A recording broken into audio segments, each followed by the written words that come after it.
shaved head, right? So then when they were doing Force Unleashed, they wanted sort of a shaved, heady looking guy, and I had a shaved head. That's all it took. No, I mean, we had to audition, and there was a whole process, and they wanted to hire actors who would not only do the voice, but also be the likeness of the character, and do the mocap, and do all that. So, you know, they got a bunch of us yahoos together, and we ended up having a lot of fun. Give us a line from Starkiller. Oh my God, you will never convince me to betray my master. Something like that.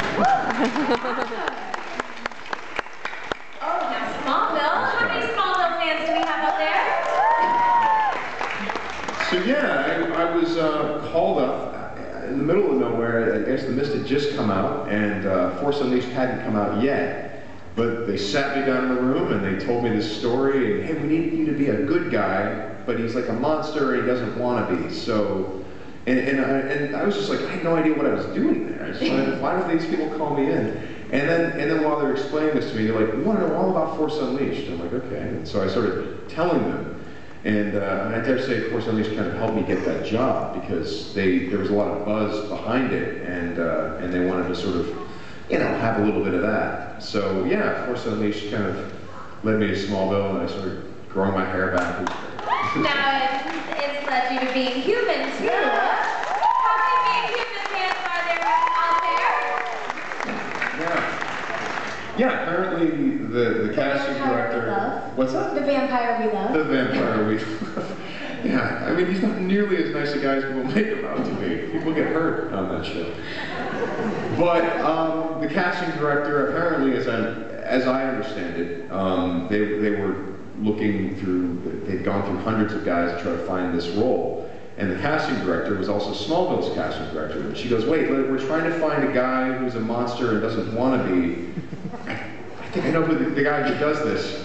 Except he's got to be funnier this time. So, you know, so I came in and, you know, met Sam Huntington. And the moment he sits down next to me, he looks at me and he says, are you going gray? I'm like, no! Thanks for doing that here, you know. And so it was really fun. And that's kind of how that came about.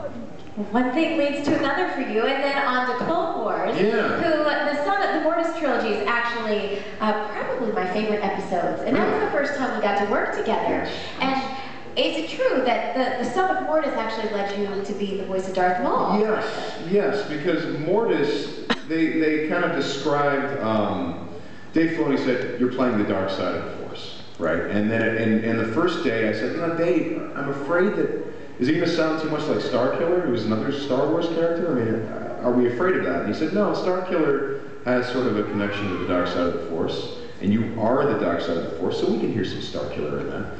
And so I reasoned if that was the case, then he should sound like all of the villains a little bit. He should have a Darth Vader moment, he should have an Emperor moment, and he should have Darth Maul moments. And as I'm doing this for Dave, and he's like, I see what you're doing. I'm like, yeah. And he's like, you know, there may be something down the road for you. And I said, what, like a bounty hunter? And he's like, yeah, something like that. Yeah, something like that. Maybe just Darth Maul. And then it was Darth Maul, right. So the Mortis thing led directly to, a year later, getting called up to do this fine gentleman. Can you give us a Darth Maul line? I have been waiting for you, Kennedy. Something like that.